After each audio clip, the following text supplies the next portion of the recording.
Para celebrar los 5 años del golpe de Estado y de su estancia en el poder, Primo de Rivera elige Barcelona. Con ese gesto, el dictador intenta recuperar el respaldo de la burguesía catalana, en ese momento ya muy alejada del general a causa de su política centralista.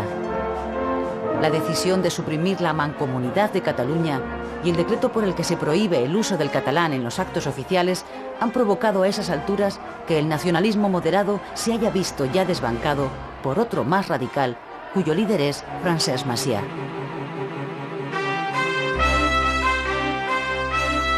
En 1928 se inicia el proceso de decadencia de la dictadura. En su afán por buscar una salida constitucional a su régimen, Primo de Rivera intenta sacar adelante una nueva constitución de carácter autoritario y corporativo.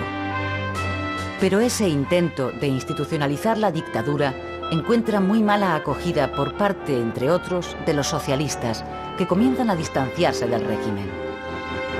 El proyecto de Primo de Rivera acaba siendo un rotundo fracaso político, que es aprovechado por la oposición para hacerse presente ante la sociedad española. ¡Viva la República! ¡Viva! ¡Viva la República!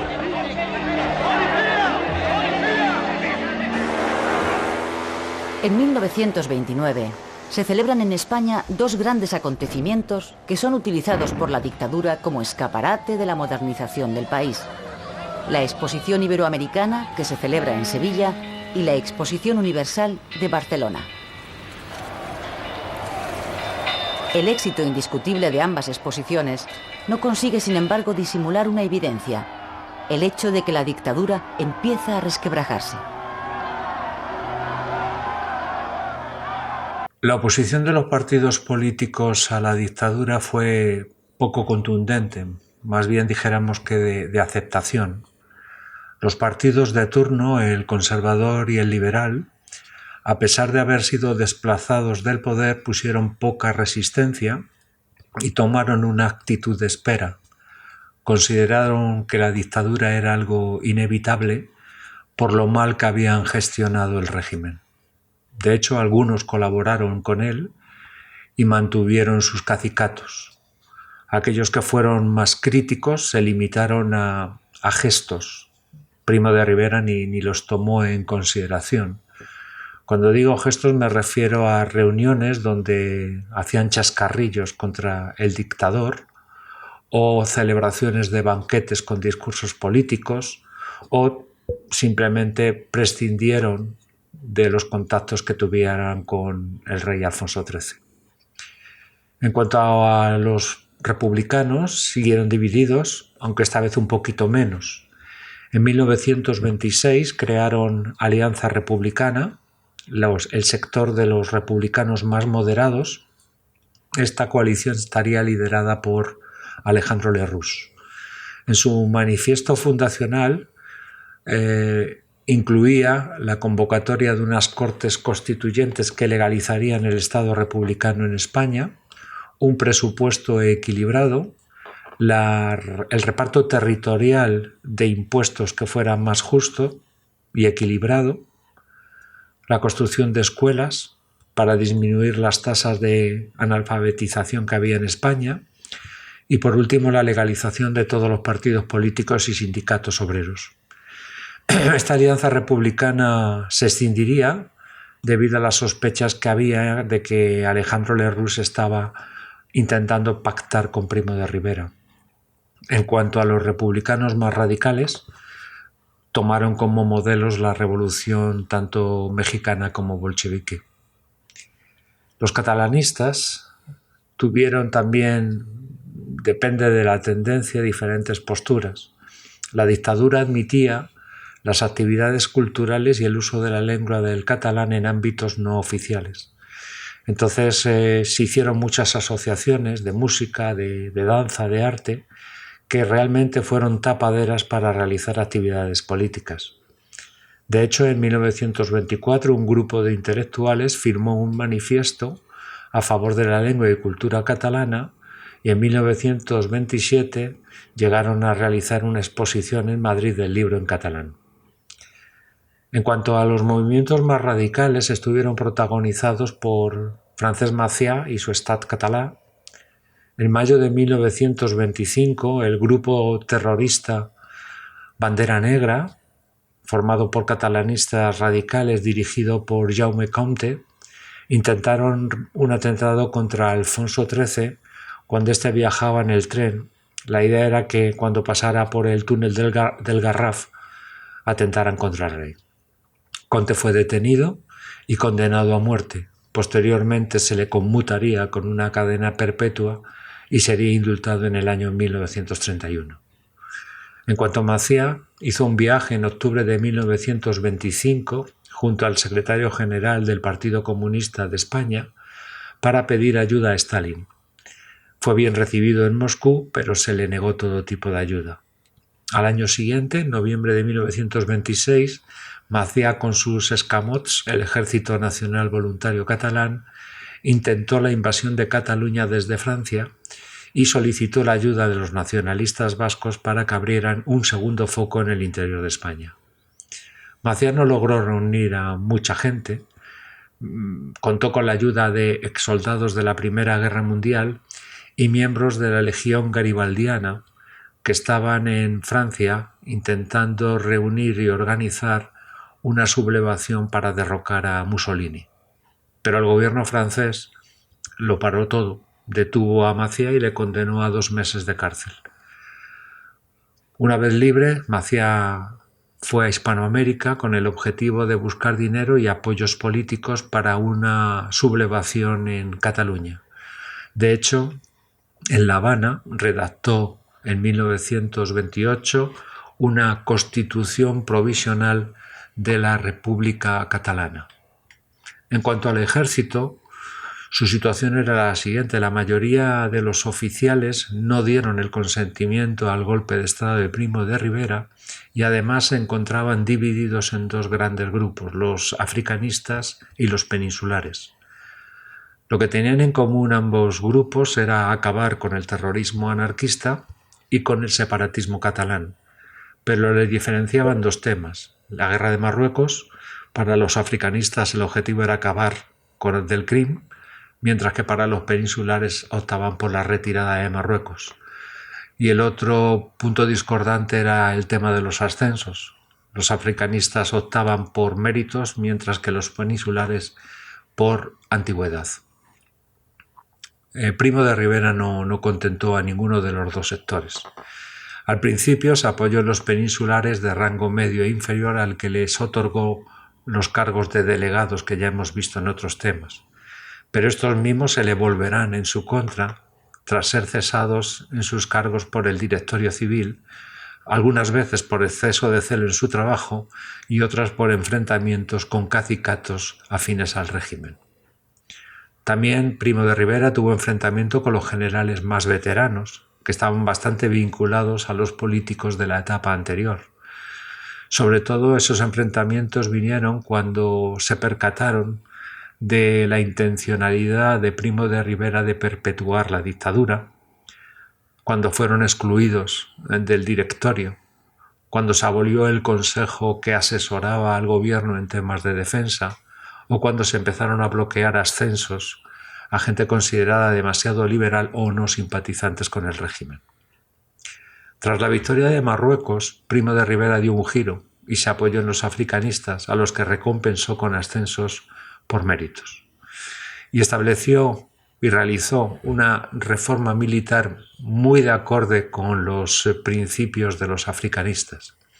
Mejoró el armamento del ejército con la compra de fusiles y ametralladoras, redujo el número de oficiales y alentó la jubilación anticipada de los mismos, se eliminaron regimientos de caballería e infantería considerados superfluos, se suprimió el Estado Mayor como órgano independiente, se despojó al cuerpo de artillería e de ingeniería de los derechos de la promoción por antigüedad, se dio un mayor peso a la promoción por méritos a través de la Junta de Clasificación, se creó la Academia Militar de Zaragoza, que estará dirigida por Francisco Franco, con el objetivo de mejorar la formación de los oficiales, y por último aumentó el salario hasta general de brigada.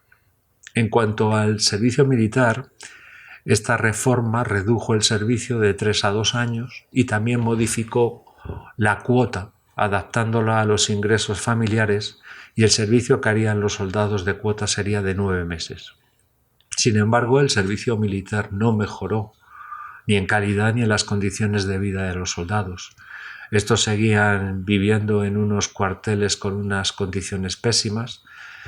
Los soldados seguían teniendo falta de equipamiento, por ejemplo, no tenía ninguno casco de acero. Los soldados eran tratados más bien como criados de los oficiales, trabajando como carpinteros, electricistas o la profesión que ellos tuvieran en casa de los oficiales, y el enchufismo siguió existiendo a la hora de designar los destinos para los reclutas. El último grupo opositor del que os voy a hablar son los universitarios. En los años 20 se inició el movimiento estudiantil con la entrada de las clases medias que enviaban a sus hijos a la universidad y la aparición por primera vez de mujeres en la universidad. Mayoritariamente el movimiento universitario siempre fue un símbolo de protesta contra las costumbres burguesas. Sin embargo, la primera asociación de estudiantes era una asociación de signo conservador, la AEC, la Asociación de Estudiantes Católicos, que nació en 1920. La Asociación de Estudiantes Católicos se agrupaban por carreras o especialidades en cada facultad, y luego todas las facultades del territorio español se unían en federaciones regionales. En el primer curso de su funcionamiento, en el curso 1920-1921, había 32 asociaciones y 3.500 socios. En el curso siguiente, 1921-1922, pasaron a 69 asociaciones y 140.000 miembros. Sin embargo, en el curso 22-23 disminuyó mucho. La razón de esto es por el cambio de directivos en las juntas de la asociación de estudiantes, y también porque muchos estudiantes habían terminado sus estudios y se dieron de baja.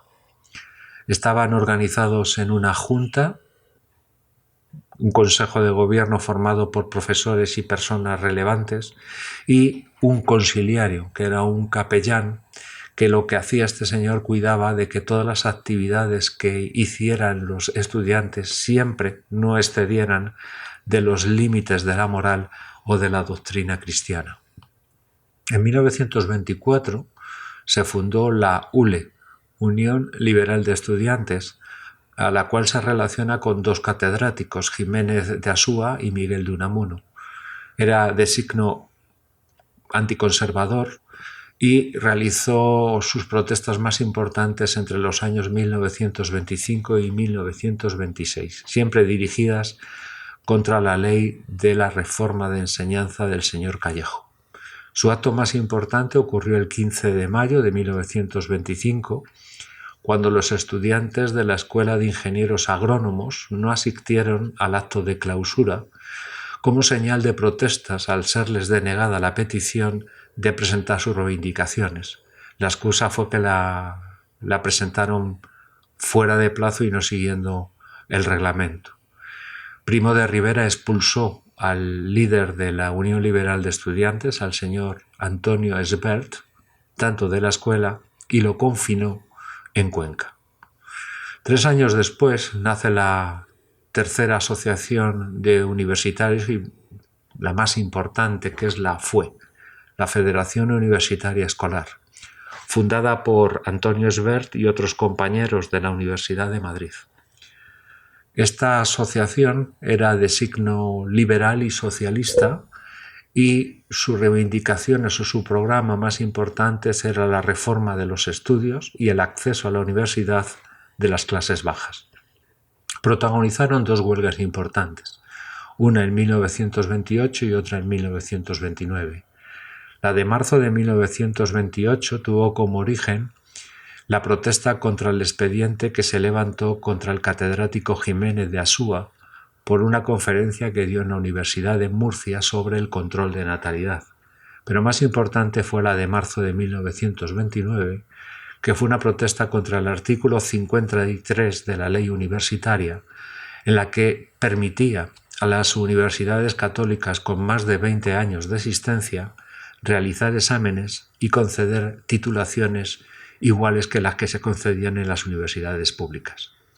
Esbert fue expulsado de la universidad y se produjeron por primera vez en España manifestaciones universitarias en la calle. La respuesta del gobierno fue contundente. Se destituyó al rector y al decano de todas las facultades y a los decanos de todas las facultades y fueron sustituidos por un órgano que se llama Comisaría Regia. Se dio órdenes a la policía y a la Guardia Civil de que tomaran por asalto los edificios de la universidad y amenazaron a los estudiantes de que si no volvían a las clases se le perderían la matrícula del curso. Se cerró la universidad durante un mes. A pesar de esto, el 21 de septiembre de 1929, Primo de Rivera tuvo que dar marcha atrás y suspendió el artículo 53 de la Ley de Reforma Universitaria, debido a las presiones tanto nacionales por parte de los intelectuales como internacionales por parte de la Sociedad de Naciones. En cuanto al tema de las conspiraciones militares, podemos decir que hubo dos fases. En los primeros años, anarquistas y catalanistas radicales fueron los protagonistas y estas conspiraciones fueron duramente reprimidas por las fuerzas del orden. La segunda fase es cuando el régimen de la dictadura intentó institucionalizarse y entonces los representantes de la vieja política como Romanones, Sánchez Guerra, Melquíades Álvarez, apoyados por altos mandos del ejército como Weyler y Aguilera, protagonizaron conspiraciones para eliminar a Primo de Rivera. En 1925 se crearon unas juntas militares dirigidas por un coronel de caballería llamado Segundo García. El objetivo de estas juntas era facilitar medios a las viudas de los soldados. Esta era la excusa, pero realmente sirvió estas juntas para conspirar contra la dictadura. Participaron a algunos oficiales, algunos sargentos y solo atrajo a un general, al señor López de Ochoa. Fueron descubiertos con suma facilidad y Primo de Rivera realmente no se lo tomó muy en serio y trató a los conspiradores como unos cadetes traviesos. Les impuso unas penas leves. Segundo García fue detenido en prisión atenuada en el Casino de Madrid, donde siguió conspirando y esta vez hablando con los republicanos. La conspiración militar más importante es la que se conoce con el nombre de la Sanjuanada. María Cristina, la madre de Alfonso XIII, pidió ayuda al general Weyler porque estaba viendo que la monarquía estaba bastante comprometida por el apoyo que estaba dando su hijo a la dictadura. Weyler la escuchó, pero no se comprometió a nada. Pero la entrevista llegó a oídos de Primo de Rivera y este cesó a Weyler de todos sus cargos: jefe del Estado Mayor, consejero de Estado y presidente de la Junta de Clasificación. Entonces Weyler se cogió un mosqueo de 3 pares de narices y aceptó liderar la conspiración. Pero tenía un problema, que era la edad. En estos momentos Weyler tenía 90 años y lo que hizo fue delegar al segundo de más antigüedad, al general Aguilera, y también hombre de confianza, el tema de la conspiración. Weyler y Aguilera hablaron con los políticos Romanones y Melquíades. Había puntos en común, como la vuelta a la situación de 1923, con la restauración de un régimen liberal oligárquico, y también con el objetivo de evitar un pronunciamiento republicano. Pero también había puntos en discordia, como la continuidad o no de Alfonso XIII en el trono o la convocatoria de unas Cortes Constituyentes. El plan era el siguiente. El golpe sería la noche de San Juan, el 23 de junio de 1926, donde Aguilera se sublevaría en Valencia por la cercanía a Madrid y luego lo harían los conspiradores de Madrid. En ese momento, Romanones y Melquíades forzarían a Alfonso XIII la destitución de Primo de Rivera y el nombramiento del general Aguilera como presidente provisional del gobierno hasta la formación de un gobierno de civiles. Aguilera, para tener más fuerza, buscó apoyos dentro de la corte. Para ello informó a María Cristina de la trama y también sondeó a personajes cercanos al rey. Hay que ser muy tonto. Es lógico que a Alfonso XIII le llegaran a sus oídos todas estas conversaciones. Y entonces Alfonso XIII estaba entre la espada y la pared, a apoyar la trama conspiratoria o a seguir apoyando a Primo de Rivera. Eligió lo segundo porque le parecía lo más seguro. Perdonad. La cosa no pintaba bien. Además de que los conspiradores no eran muy homogéneos, tenían objetivos bastante diferentes. Algunos militares prestarían su apoyo, pero lo condicionaron a que el golpe triunfara, y otros militares que en un primer momento se comprometieron se echaron para atrás. A pesar de todo esto, Aguilera decidió seguir adelante y, lógicamente, el golpe va a fracasar. Primo de Rivera no esperó a la realización de ningún consejo militar y sancionó administrativamente con multas económicas a los implicados. Estas multas serían proporcionales al patrimonio de los mismos. Weyler se negó a pagar dichas multas y judicialmente le requirieron 100.000 pesetas, que sería sacada del secuestro de sus cuentas bancarias y de sus bienes, así como un descuento mensual de su salario, de unas cantidades de su salario mensualmente. El 28 de julio, Weyler fue sometido a juicio por el Código de Justicia Militar y el fiscal le pidió 6 años de prisión, pero Primo de Rivera no se atrevió a encarcelarlo. Al año siguiente, el 18 de abril de 1927, se produjo el Consejo de Guerra, donde se dictaron las siguientes sentencias. Weyler y 16 personas más fueron declaradas inocentes. Aguilera fue sentenciado a 6 meses de prisión. Segundo García, expulsado del ejército y 8 años de prisión. Bermúdez de Castro, expulsado del ejército y 6 años de prisión. Y Fermín Galán, expulsado del ejército y 4 años de prisión. Viendo la sentencia, se castigó más a los oficiales de menor rango que a los 2 generales que fueron los cabecillas del golpe. Una vez declarado inocente, Weyler reclamó las cantidades que le habían retenido de su salario y tuvieron que devolvérselas. Pero Primo de Rivera, que estaba muy rebotado, dio órdenes de retirar de las calles y de las plazas todos los rótulos con el nombre de Weyler y además revocó todas las menciones honoríficas al general. La segunda conspiración, un poquito más importante de la dictadura, fue el conflicto de artillería. Este cuerpo protestaba por la reforma que había hecho Primo de Rivera sobre la retirada de los derechos de ascenso por antigüedad.